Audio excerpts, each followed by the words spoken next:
Deontay Wilder lost on December 23rd, in the back of your mind, did you think, all right, it's going to be Francis, or did you have to be convinced to go this route? So I thought it might be Wilder still because the contracts were signed. And it's still a big fight, still an amazing fight. It's a crossover between UK and USA, all that good stuff, promotional-wise. Still a good fight. So now I kind of let that one slide for a bit, and it was like the Hrgovic situation, the Ruiz situation, and then they put Francis there, and my team were like, this is a good opportunity on this day in Saudi Arabia against this opponent. What are you saying? I said, let's roll. Let's go. And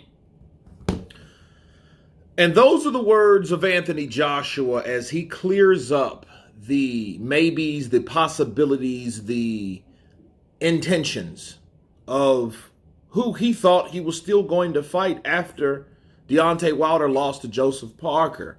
There's been a lot of people that we need to shut up.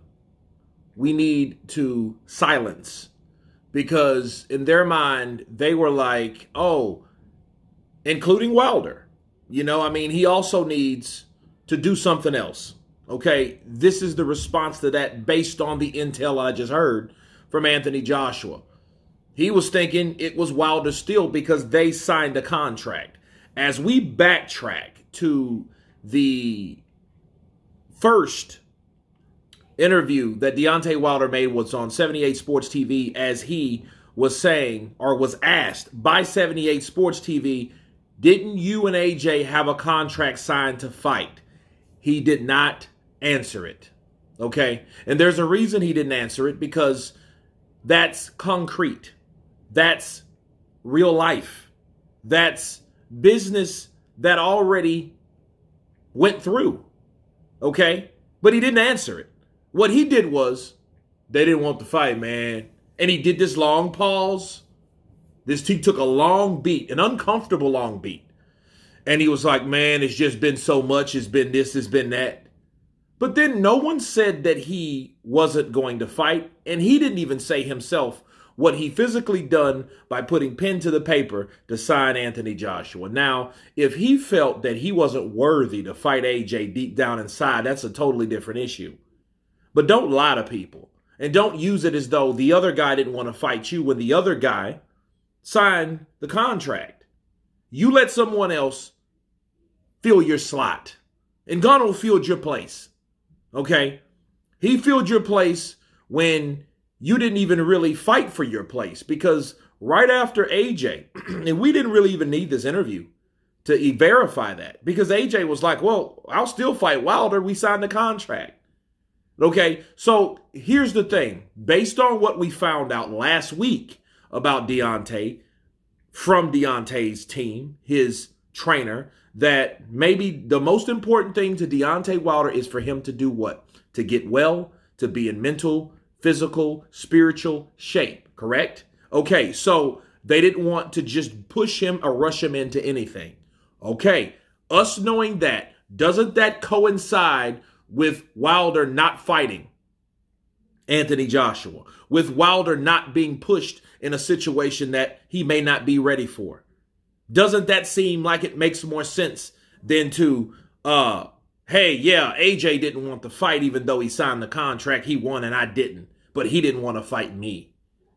See, those type of things there, it makes you think like, okay, well, man, this is really kind of weird, because AJ still was like, hey, reiterating, I was still on set to fight Wilder. I was still in place to fight Wilder. It ain't like he lost the belt and had to get the belts back like it was before. None of these guys were champions. Okay? None of them were champions.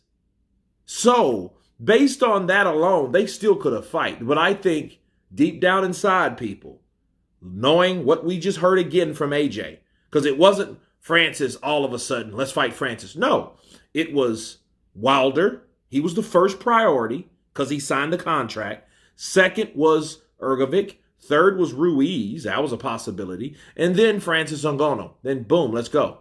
Okay, he consorted with his team and his team consorted with him, and boom, they had to fight. So that guy was fourth in line. Wilder was first in line. But I just think it was really Wilder that maybe out of embarrassment, maybe out of insecurity, he didn't want that fight, man. So if we rewind back to the interview that Deontay Wilder had with 78 Sports TV, this is what we need to realize. What Deontay Wilder was saying when he took that long pause and said Anthony Joshua don't want to fight, he was simply talking about himself. It was only a deflection. I don't really want that fight now because I need things I need to do, because I need to get my killer instinct back, because I need to find the love for boxing. You see how that makes more sense? He was pretty much telling on himself, deflecting on another person, but he was actually talking about him. People do that a lot. You ever heard someone ask you for advice and then they say, oh man, my friend has this problem, and this problem is he can't talk to this girl, and he's shy and stuff like that, but he's actually talking about himself and he's asking somebody else for advice. That's what Deontay Wilder was doing when he was talking to his friend, 78 Sports TV. But anyway, you guys tell me what you think of Anthony Joshua reiterating that he had signed the contract to fight Wilder after Wilder lost to Joseph Parker. Of course, please subscribe. And you guys been counterpunching.